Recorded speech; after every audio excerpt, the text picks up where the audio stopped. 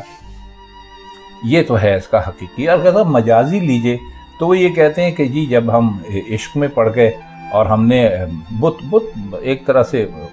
یہ شاعر ہمیشہ اپنے محبوب کو کہتے ہیں، تو وہ کہتے ہیں کہ جب ہم نے اس میں عشق کرنا شروع کر دیا تو کون سا کعبہ اور کون سا قبلہ اور کون سا احرام اور کون سا حرم، تو کوچے کے باشندوں نے یعنی جو عشق کے کوچے کے رہنے والے تھے، انہیں جو عاشق لوگ تھے، انہوں نے سب کو یہیں سے سلام کر دیا کہ بھئی ہمارا آپ سے کوئی تعلق نہیں ہے، ہمارا جو بھی تعلق ہے وہ اپنے محبوب سے ہے۔ شیخ جو ہے مسجد میں ننگا، رات کو تھامے خانے میں، جبہ خرقہ کرتا ٹوپی مستی میں انعام کیا۔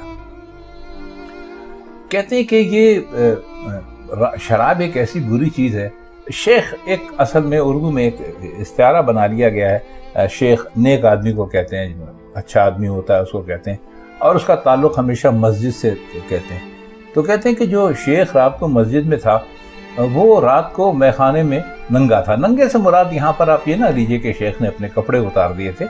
وہ یہ کہتے ہیں کہ وہ جب شراب پی لی تو وہ اول فول بکنے لگا اور لوگوں کے سامنے اس کا ایک دوسرا روپ آیا کہ ظاہر ہے مسجد میں جب وہ بات کرتا تھا تو وہ اور طریقے ہوتا تھا بات کرنے کا، اور جب انہوں نے وہاں پر بات کی شیخ صاحب نے شروع کی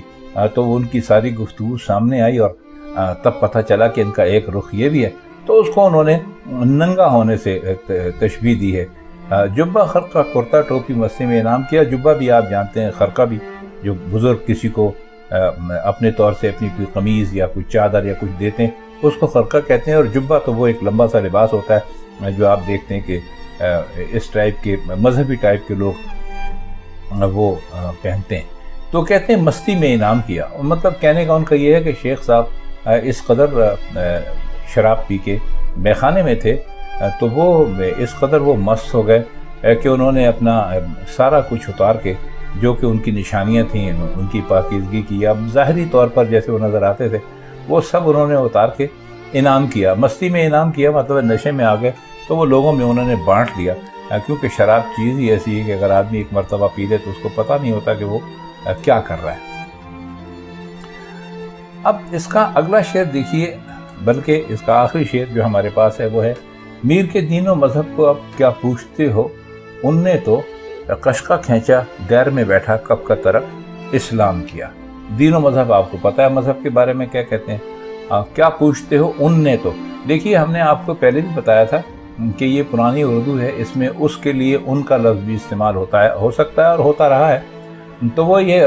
اپنے مذہب کے بارے میں کہہ رہے ہیں کہ بھئی ہم تو بالکل ہی ہم نے جو جب ہم عشق میں پڑ گئے، وحشت میں چلے گئے تو ہمارا کسی مذہب سے کیا تعلق ہے۔ قشقہ کہتے ہیں وہ جو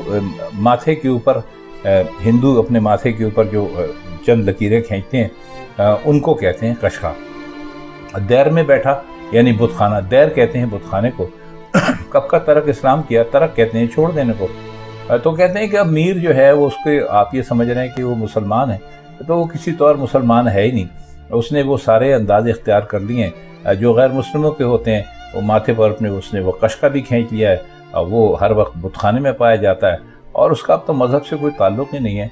اس نے مذہب تو بہت عرصہ ہوا چھوڑ دیا ہے۔ یہ بہت مختصر سی تشریح ہے جو ان اشعار کی ہم نے آپ کی خدمت میں پیش کی، اور کچھ مشکل الفاظ کے معنی بھی کیے۔ تو خواتین حضرات، بس آج کی جو میر کی غزل تھی یہ چونکہ مشہور غزل ہے تو ہم نے اس لیے اس کا انتخاب کیا، اس کے اشعار کچھ مشہور ہیں تو وہ ہم نے آپ کی خدمت میں پیش کر دیا۔ اگر آپ میر کی کسی اور غزل کی کوئی تشریح چاہتے ہوں تو وہ غزل ہمیں لکھ بھیجیے، ہم انشاءاللہ اس کی تشریح آپ کی خدمت میں ضرور پیش کر دیں گے۔ تو بس آج کے لیے اتنا ہی۔ تو میر کی کسی اور غزل کی مشکل الفاظ کے معنی اور تشریح کے ساتھ ہم آپ کی خدمت میں